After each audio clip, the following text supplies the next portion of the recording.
है अभी तक 2 महीना हो गया, अभी तक कोई कार्रवाई नहीं हुई है। ऑडियो वायरल हुआ, खबर भी चला जिसमें मां बहन गाली दिया गया, हॉर्न सटाया गया, लेकिन प्रशासन के द्वारा कोई कार्रवाई नहीं हुई। मुझे लगता है कहीं ना कहीं प्रशासन निष्पक्ष होकर काम नहीं कर रही है। मैं प्रशासन को आपके चैनल के माध्यम से संदेश दूंगा कि आप अपराधियों के साथ भाई जैसा नहीं, आपकी जो ड्यूटी है और आपके ड्यूटी के अनुरूप जो उन पर डर होना चाहिए, भय होना चाहिए, वो दिखना चाहिए। तो प्रशासन को ऐसे गंभीर मुद्दों को एक्शन में लेते हुए त्वरित कार्रवाई करनी चाहिए। आगामी चुनाव में जेबी कैसा स्वतंत्र लड़ेंगे, किसी का समर्थन करेंगे? हम लोग स्वतंत्र लड़ेगे और भविष्य में अगर कभी लोकसभा में कितने देखिए विधानसभा भी समय है, लेकिन जहाँ तक लोकसभा है हम लोग आधे दर्जन सीटों पर चुनाव लड़ेंगे। दुमका लोकसभा में भी कैंडिडेट उतारेंगे? हाँ, उम्मीद है हम लोग दुमका में भी कैंडिडेट उतारेंगे। सारण विधानसभा का कुछ पता है, यहाँ से कौन प्रत्याशी होगा? देखिए अभी चूंकि लोकसभा, इसलिए हमारा फोकस लोकसभा में है। जैसे विधानसभा के लिए हम लोग कुछ करेंगे, सारण से हमारे प्रत्याशी दिखेंगे। दादा, बड़ा महतो के बारे में क्या बोलना चाहते हैं? देखिए नहीं, बिल्कुल एक राजनेता की अच्छी कुशलता है। अगर वो महतो गांव जाए तो खुद को महतो बोले, कोई आपत्ति नहीं। मंडल गांव जाए तो हम खुद को मंडल भी बोले, यादव गांव चाहे कुछ जाए तो खुद को यादव बोले। लेकिन मेरा मानना है कि केवल भाषण में बोलिएगा या फिर आपके अधीन चलती है चित्रा कुलियरी, वहाँ उस समुदाय के लोग कितने हैं, वहाँ भी तो उनकी भागीदारी दिखनी चाहिए। केवल भाषणों में आप किसी समुदाय का हितैषी अपने आप को ना बताएं, रोजगार में आप उनका कितना हितैषी है, इस बात का भी तथ्य होना चाहिए। ये जो पेपर लीक हुआ था, ये झारखंड सरकार के रीजन में हुआ है सर, इसके बारे में आपका क्या कहना है? हाँ बिल्कुल, कहीं ना कहीं हमारे जो सरकार है, हमारे जो विपक्ष भी हैं, अगर सरकार दोषी करे तो विपक्ष को मजबूत होना चाहिए। यहाँ दोनों का ढुलमुल रवैया है। जब यहाँ वेतन बढ़ाया जाता है तो पक्ष विपक्ष जश्न मनाता है, 2,72,000 विधायक का पेमेंट। लेकिन जैसे पेपर लीक होता है और पेपर लीक पटना से होता है, देखते हैं सब मिली भगत होती है। तो कहीं ना कहीं इस राज्य की सिस्टम में सर वेतन की जब बात आई तो मंत्री बनते हैं उनका भी पेंशन लेते हैं, विधायक बनते हैं उनका भी पेंशन लेते हैं। इनके बारे में सर आप क्या देखिए, क्या आपकी सरकार बनेगी तो ये नीति लागू रहेगी या नहीं? बिल्कुल, चूंकि शायद विधायकों का जो वेतन होता है शायद अनुसूचित 7 का मामला नहीं, अनुसूचित 7 की हाँ राज्य सूची का मामला है। जी, मैं मेरे जहाँ तक जानकारी, आप लोग पढ़े लिखे लोग हैं, ये अनुसूचित 7 में राज्य सूची का मामला है, विधायकों का वेतन, उनका पेंशन। तो अगर चूंकि हम लोग स्टडी करेंगे, अगर संभव हुआ कि हम लोग अपनी शक्तियों का प्रयोग करते हुए अगर उनके पेंशन को बंद कर सके तो ब्रेंच नहीं ठोका जाएगा। नहीं, हम लोग कोशिश करेंगे राजशक्तियों का निर्वहन करते हुए। की बीमारी होती है अंदर जाने के बाद। नहीं, हम लोग अपने कई बार हमने देखा, कई बार अलग होगा। पूरे झारखंड में जो शख्स आपके बीच खड़ा है, ऐसा शख्स भी दिखाइए। कोई भी अगर होगा ना तो मैं विधायक लेवल 1932 पहला बाबूलाल जी लागू किए थे, जो सरकार जेमे शिबू सोरेन जी के द्वारा गिराया गया था। देखिए, सबसे पहली बात है 370 का आप उदाहरण लीजिए ना, 70 साल हो चुका था, सबको लग रहा था ये मील का पत्थर है, ये धारा कैंसिल नहीं होगी या फिर ये धारा कंट्रोल में नहीं आएगी। क्या आपको लगता है कि आप जिस लड़ाई में लड़ रहे हो लड़ाई आपकी सक्सेस होगी? बाबूलाल जी जैसे झारखंडी अगर सहयोग करेंगे तो क्यों सहयोग नहीं होगी? तमिलनाडु में एक जल्लीकट्टू का कानून था, इस कानून नहीं, एक प्रथा थी, उस प्रथा को सुप्रीम कोर्ट ने रोक लगा दिया था। लेकिन पहला बात, मीडिया वालों अगर आपका सुने मेरा भी सुनिए, ऐसा उत्तर नहीं होता है। मेरा बात सुनिए नहीं तो आपका हम आदर करते हैं, आप अपने आप को कटअप कर सकते हैं।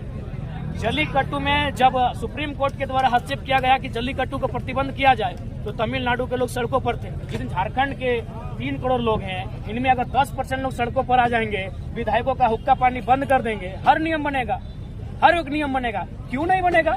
जब इसी भारतीय संविधान की अनुसूची 9 में सन 1990 में 66वां संशोधन करके 1932 से 24 साल पुराना कानून, जिसको हम लोग CNT बोलते हैं, उसके 3 अध्याय को शामिल किया गया है, तो क्यों नहीं 1932 शामिल होगा?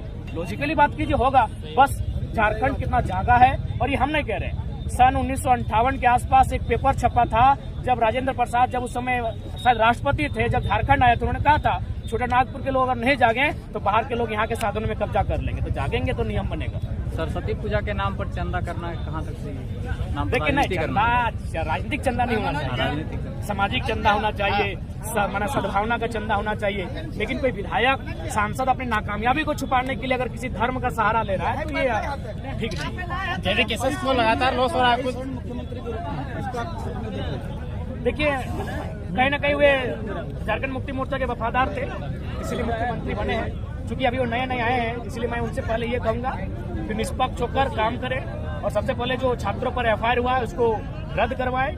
और जो भी, चूंकि देखिए झारखंड मुक्ति मोर्चा का एक महत्वपूर्ण मुद्दा था 1932 का खतियान, उससे और एक महत्वपूर्ण मुद्दा था कि जो हमारी जीएम लैंड है उनका रसीद कटेगा, लेकिन रघुवर दास ने जीएम लैंड को लैंड बैंक बना के उद्योगपतियों को बेचने की तैयारी की है, तो जीएम लैंड का रसीद कटे, क्योंकि झारखंड का मतलब है जल जमीन जंगल। बिरसा मुंडा की लड़ाई भी थी जमीन बचाने की, और रघुनाथ महतो की भी लड़ाई थी जमीन बचाने की, तिलका मांझी की भी लड़ाई थी जमीन बचाने की, और जितने भी आंदोलनकारी रहे हैं, चाहे टिके तुमराव रहे या शेख भिखारी रहे, सब झारखंड की माटी को बचाना चाहते थे। तो सरकार को चाहिए कि उस नियम को रद्द करते हुए रेतों का अधिकार बने, ये नियम होना चाहिए। आपने अभी बोला कि आपने भाषण के माध्यम से बोला कि जो 1932 का बात करेगा वही असली था, तो हेमंत सोरेन भी 1932 का बात करते थे। लेकिन नहीं, उनको बात नहीं करना चाहिए, उनको तो काम करना चाहिए, उनको काम करना चाहिए। उनको जितना भी बड़ी बड़ी कंपनियों को एमयू काटा है, उनको फोर्स करके जिनकी जमीनों पर कल कारखाने नहीं हो, जमीनें वापस करनी चाहिए। उनको जितना टाटा की खाली जमीनें हैं, बीसीसीएल की खाली जमीनें हैं, उनको वापस कराइए रैयत को। उनको जीएम लैंड का रसीद काटने के लिए रैयत को अनुमति प्रदान करे अंचल से, वो नियम बनाना चाहिए। वो उनको भाषण देने से नहीं चलेगा, क्योंकि सदन में कलम चलता है, भाषण सड़कों पे दिया जाता है, भाषण मंचों पे दिया जाता है। जेबी केसेस को लगातार लोग सर, पिछले कुछ दिनों पहले अंगद नायक को डेथ हो गए हैं, फिर कुछ लोग कहते हैं कि हमें टारगेट किया जा रहा है और आपके लोगों को छाट के केस कर दिया जाता है, तो इसको किस रूप से देखते हैं? केस पे हमें टारगेट किया जा रहा है, लेकिन आज अंगद नायक को हम लोग इस सभा में भी श्रद्धांजलि दी, हमें खेद है। और एक ऐसी मैंने क्षति है जो शायद भरी नहीं जाएगी, लेकिन मेरा मानना है कि अब थोड़ा सा हम बार बार अपने भाषणों में संदेश देते हैं कि युवाओं को भी सड़क पर चलते समय हेलमेट का प्रयोग करना चाहिए। मद्यपान, क्योंकि जो गाड़ी वाले हैं बड़ी बड़ी गाड़ियां भी चलाते हैं तो रात्रि के समय बड़ा रफ चलाते हैं, उनको भी सोचना चाहिए कि रोड में बहुत सारी जिंदगियां चलती हैं, उनके थोड़ा सा बाय मिस्टेक से जिंदगियों का अंत हो सकता है, तो उनको भी केयर करते हुए चलना चाहिए। जो चलाने वाले उनको भी केयर करना चाहिए, मेरा संदेश रहेगा। और जहाँ तक नायक भैया का सवाल है, अपूर्णीय क्षति है, उसको लेकर हम लोग अभी भी गंभीर हैं। दूसरे लोगों को आपने अभी बोला कि जो फोटो दूसरे नेता से खिंचवाते हैं, वो आपने भी तो कभी दूसरे नेता से फोटो खिंचवाते हैं। फोटो खिंचाने के बाद हमने क्या कहा, मैंने एक्सप्लेन किसी नेता के साथ चाय किसान फोटो खिंचवा लेते हैं। हाँ, तो ये आप पहला बात है कि आप लोग मीडिया वाले लोग जब मैंने इलॉजिकल सवाल करते हैं, हमको बड़ा दुख लगता है। हमने क्या कहा था, चमचई का उदाहरण देते हुए कहा था, आप सवाल पकड़ते हैं लेकिन एक्सप्लेनेशन को नहीं पकड़ते हैं। आप पैराग्राफ को मत पकड़िए, पैराग्राफ का आशय क्या उसको पकड़िए। आप मीडिया के लोग हैं, सम्मानित लोग हैं, प्लीज आप लोग थोड़ा सा अपने मीडिया के कैरेक्टर को बेहतर करें, मैं आपसे आग्रह करूंगा। कुछ लोग हैं, आप समझिए, मैं आप लोग मीडिया है, सम्मानित लोग, एकेडमिक लोग हैं। आप ये सवाल हमने कब कहा था कि झारखंड में चमचई के कारण है कि आप लोग लीडरशिप नहीं तैयार करते। जैसे कि उनका अभी तक आए नहीं, अगला मतलब क्या आएंगे कभी? क्या कहने जाएंगे जी, हम लोग वृहद झारखंड की बात कर रहे हैं। अभी तक आए नहीं, 2 साल हो गया फिर भी।